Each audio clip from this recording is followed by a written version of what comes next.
मित्रों राम राम। मेरा भारत मेरी बात चैनल पर आपका स्वागत। आज हम एक महान संत जो कि उत्तराखंड के रहने वाले हैं उनसे चर्चा करेंगे कि ये सनातन संस्कृति की ताकत क्या है। तो महाराज जी, आपका शुभ नाम? स्वामी दिव्यानंद गिरी। स्वामी दिव्यानंद गिरी जी महाराज। महाराज जी का मूल गांव उत्तरकाशी के पास गांव है। क्या नाम महाराज जी गांव का? उत्तरकाशी के बाद धनारी ग्राम सभा में भाट गांव है। भाट गांव धनारी के पास। तो महाराज जी कुछ बता रहे थे, क्योंकि अनौपचारिक जब चर्चा हो रही थी महाराज जी से। महाराज जी, आप अपने गांव के बारे में कुछ बता रहे थे। देखिए, हमारा जो उत्तराखंड है वह मतलब देवभूमि कहलाता है और वास्तव में ये पांच पांडव होते थे और उन 5 पांडवों का बसाया हुआ शहर उत्तराखंड जी। और पांडवों की ये कर्म भूमि भी रही। जैसे जन्मभूमि तो होती है, प्रत्येक व्यक्ति की जन्मभूमि भी होती है, साथ साथ में कर्म भूमि भी होती है। जैसे योगी आदित्यनाथ जी महाराज की जन्मभूमि कहाँ है? उत्तराखंड। परंतु उनकी कर्म भूमि कौन सी है? गोरखपुर। ठीक है। इसी प्रकार से इनका जो पांडव थे, इनका जन्म तो हुआ था मतलब हस्तिनापुर हरियाणा में जी ना, परंतु इनकी जो कर्म भूमि बनी वो कर्म भूमि बनी इनकी उत्तराखंड। तो संपूर्ण उत्तराखंड में इनके ऐसे ऐसे उदाहरण हैं और ऐसे ऐसे इनके मतलब कर्तव्य है, आज भी वहाँ पे मतलब उनके साक्ष्य मिलते हैं। तो आपके गांव में आप बता रहे थे कि आप लोग जो गंगा छू भी नहीं सकती, ऐसा कुछ विषय आप बता रहे थे। हमारे यहाँ पे एक है ग्राम मांडव जी। वो माँ गंगा का गोद लिया हुआ गाँव है। और वास्तव में अगर आप उत्तराखंड की संस्कृति और देवभूमि की एक झलक देखना चाहते हो, उस गांव में जाओ। गाँव मांडव। हाँ, मांडव। तिलोत भी बोलते उत्तरकाशी के जस्ट बगल में। आप कभी उत्तरकाशी जाएंगे, वहाँ पे काशी विश्वनाथ मंदिर है, उज्जैली के पास। हाँ, उज्जैली के साइड में पड़ेगा ना मांडव गाँव, उधर पुल के पास तिलोत के बगल में ना। तो वहाँ पे उज्जैली तो पूरी ऋषियों की भूमि है। उज्जैली में सारे महात्मा लोग मिलेंगे आपको, परंतु इस साइड से आपको ग्रामीण लोग मिलेंगे। परंतु वो जो गांव वाले तो माँ गंगा के आशीर्वाद पात्र हैं और वो माँ गंगा के पुत्र हैं, मान के चलिए ये चीज़ें। और देखो, जब इतनी बड़ी बाढ़ आई थी गंगोत्री से और यमुनोत्री, बद्री, केदारनाथ में 2013 में जो त्रासदी हुई थी, वहाँ एक छोटा सा मंदिर था गाँव के नीचे। उस मंदिर के एक बाल माका तक नहीं हुआ, माँ गंगा इतनी उफान में थी और आसपास का पूरा मार्केट बह गया जी। परंतु वो मंदिर नहीं, उस गांव में एक भी मतलब आँच नहीं आई, क्योंकि वो खुद गांव माँ गंगा की गोद में। और हमने तो अपने मतलब पूर्वजों से भी सुना और ऐसे प्रत्यक्ष साक्ष्य भी देखे हैं कि ऐसे कोई संत अगर गंगोत्री में तपस्या कर रहा है और कोई फंस गया तो माँ गंगा स्वप्न में आती गांव वालों की कि भाई मेरा भगत वहाँ परेशान है, उसको बचा के ला। बहुत बड़ी बात है। ऐसे मतलब वहाँ पे मतलब हमने अपने आंखों से भी देखे और ऐसे कई घटनाएं ऐसी। तो महाराज जी, वहाँ तो फिर जाना बड़ा कठिन होता है, तो कैसे निकाल के पैदल जाते हैं या कैसे? पैदल जाते हैं और उस समय बर्फ रहती, पगडंडी के रास्ते भी हैं। चारों धाम को यात्रा करने के लिए उत्तरकाशी से चारों धाम मतलब पर्वत ऐसे चार कोने हैं, ठीक है, चारों कोनों में जी। आप जब गंगोत्री जाएंगे, गंगोत्री से सीधे इस पल्ली साइड में जाएंगे आप, जैसे तपोवन साइड से ऊपर चले जाएंगे आप, तो आप बद्रीनाथ, केदारनाथ पहुंच जाएंगे, ठीक है। और इधर आप जब वहां जाएंगे उत्तरकाशी से थोड़ा सा पीछे, चिन्याली सोड़ से थोड़ा सा आगे, तो वहां से आप यमुनोत्री जा सकते हैं जी। उत्तरकाशी एक ऐसा मतलब गाँव है, वैसे तो भारत का ही लास्ट है वो ना, वहाँ चेना बॉर्डर भी पड़ता है। और वहाँ पे मतलब जो आप वहाँ पे जाएंगे तो वहाँ से आप चारों धाम पैदल यात्रा भी कर सकते हैं। और गणेश जी की पूजा आपको मतलब वहाँ मिलती है, क्या बोलते हैं, महाराष्ट्र में जी। परंतु गणेश जी का जो जन्म स्थान है वो उत्तरकाशी उसको बोलते हैं ढोडी ताल। आज तक उस ताल का मतलब कोई मतलब नाप नहीं कर पाया कि कितना गहरा है। ढोडी ताल बोलते हैं उसको। और उसी तालाब से थोड़ा सा पानी इधर उधर होने से भी बाढ़ आ जाती है नीचे गंगा जी में। और वहाँ पे 80 गंगा भी है। 80 नालियों से मिली हुई जो नदियाँ होती है, जैसे 80 नदियाँ मिल करके एक 80 गंगा बना देती है और गंगा में उसका संगम होता है।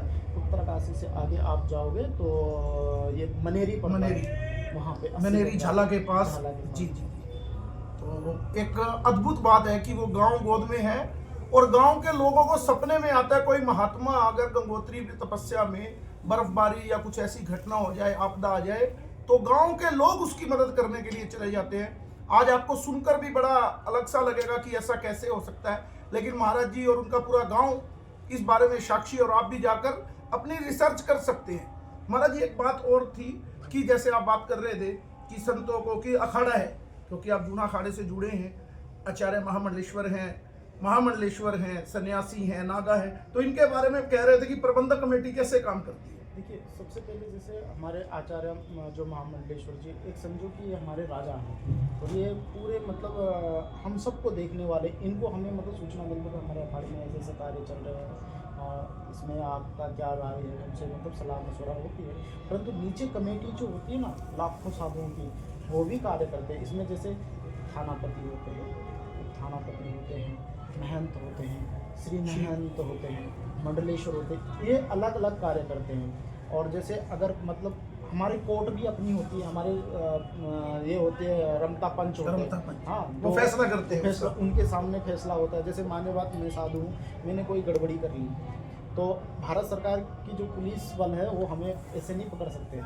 अखाड़े में सूचना देंगे कि आपके साधु ने हमारे साथ, हमारे यहाँ पे ऐसे गड़बड़ कर दिया, कुछ आप अपराध कर दिया, तो अब जो हमारे साधु संतों की एक कमेटी बनेगी कि ये मतलब वास्तव में दोषी है कि नहीं है, तो उसके पीछे जैसे थानापति और महंत, इन लोगों की एक फौज तैयार की जाएगी, और कुछ नागाओं को उसके पीछे छोड़ दिया जाएगा। वो पल पल की खबरें वो उसका मतलब निकालेगी कि ये कहाँ बैठता है, कहाँ उड़ता है, इसने क्या क्या किया, वास्तव में ये बात सत्य है कि नहीं है, वो खोज लेंगे, और तब जा कर के वो रमता पंच के पास आकर के उसको मतलब सूचना देंगे। अगर कोई बड़ी गलती है तो उसे अखाड़े से मतलब बहिष्कार किया जाएगा, और फिर भारत सरकार का जो कानून है उस पर लागू हो जाएगा। और यदि वो थोड़ा छोटा दोषी पाया जाता तो अखाड़ा अपने दंड निर्धारित करता है। जैसे छोटी मोटी गलती भी है, तो जैसे अखाड़े में कोई छोटी गलती कर दिया जिसकी क्षमा भी हो सकती है, उससे जैसे कि भाई 21 बार आप गंगा जी में डुबकी मारो, फिर उसके बाद ये प्रायश्चित है, आप इतने महीने तक ये सेवा करो, ये सेवा आपको नहीं करनी चाहिए, ये सेवा करनी चाहिए, कुछ भी मतलब आप उसको सज़ा के तौर पर कुछ सेवा दे सकते हैं, या कुछ भी उसको काम बता सकते हैं, उस प्रकार से सज़ा दी जाती है। कुछ नॉर्मल जो अगर कुकृत्य हमसे हो जाए, परंतु अगर कोई ऐसा कुकृत्य हो जाए कि जो क्षमा लायक नहीं है, उस पर कठोर से कठोर दंड भी अखाड़ा प्रदान करता है। बहुत से लोग सोचते हैं कि साधु ऐसे ही घूमता फिरता है, लेकिन अनुशासन के मामले में बहुत से लोग शरीयत की बात करते हैं, और शरीयत में करते हैं कि उनको केवल जो 3 तलाक का कानून नहीं चाहिए, उनको समान नागरिकता नहीं चाहिए, लेकिन अगर शरीयत हाथ काटने के बदले हाथ काटने की बात होती है तो वो समुदाय उससे बचता है।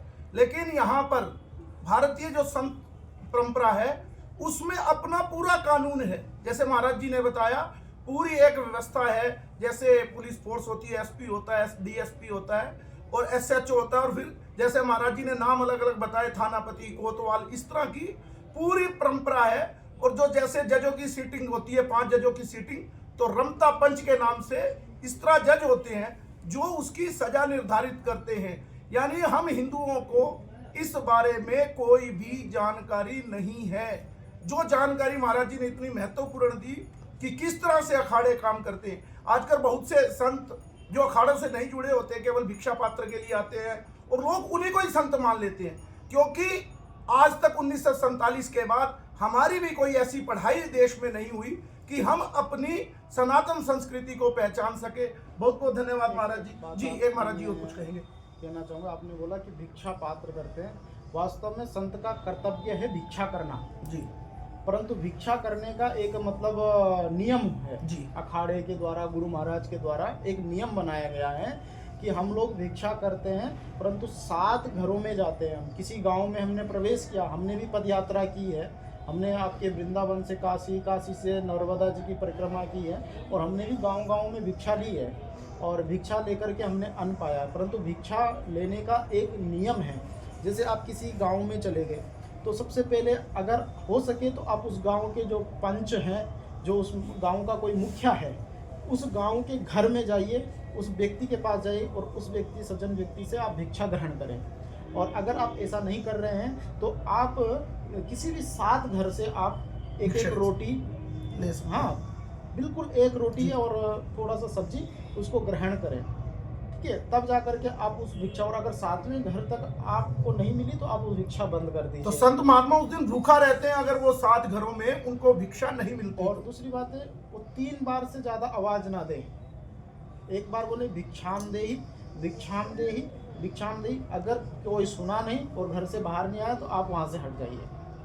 और दूसरी बात है कि अगर कोई व्यक्ति भिक्षा नहीं देना चाहता तो उससे फोर्स नहीं किया जाए, कि मतलब कि उसको फोर्स ना करे कि आप भिक्षा दें। और जैसे करके आजकल कुछ लोग अन्य धर्म के लोग भी हमने कई देखे बहुत है, बहुत महाराज। जो भिक्षा मांगते हैं वो क्या है कि मतलब पैसों की भिक्षा मांगते हैं, जबकि हमारे साधु संत पैसों की भिक्षा नहीं लेते, अन्न की भिक्षा लेते हैं। हाँ, आपने स्व इच्छा से उनको दक्षिणा दी, वो एक अलग विषय है ना। तो ये चीज़ें गलत है कि भिक्षा मांगना। आजकल कई लोग होते हैं ना, साधु भिक्षा क्यों मांगता है? अरे साधु भिक्षा मांगने, और भिक्षा मांगने से मैं बताऊं आपको, अपने अंदर का अहंकार खत्म होता है। जब हम दूसरे के आगे हाथ फैलाते ना तो मतलब असहाय होकर के अपने हाथ फैलाते हैं ना, अपने आप को असहाय समझते हैं। और अगर हमारे अंदर अहम भाव रहेगा तो हम भिक्षा नहीं मांग पाएंगे। यार मैं तो कमा सकता हूँ, मैं क्यों मांगूँ, मेरे पास तो हाथ पैर है। तो हमारे यहाँ साधु संतों को भिक्षा मांगना जन्मसिद्ध अधिकार है उनका मतलब गुरु महाराज के द्वारा हमारे यहाँ पहले भी मतलब भिक्षावृत्ति की जाती थी और भिक्षा ला करके सभी संतों का पालन पोषण किया जाता था। बहुत सुंदर जानकारी महाराज श्री ने दी। तो आप मेरे इस चैनल को लाइक कीजिए, सब्सक्राइब कीजिए। आज के लिए इतना ही। भारत माता की जय, वंदे मातरम, जय श्री राम, हर हर महादेव।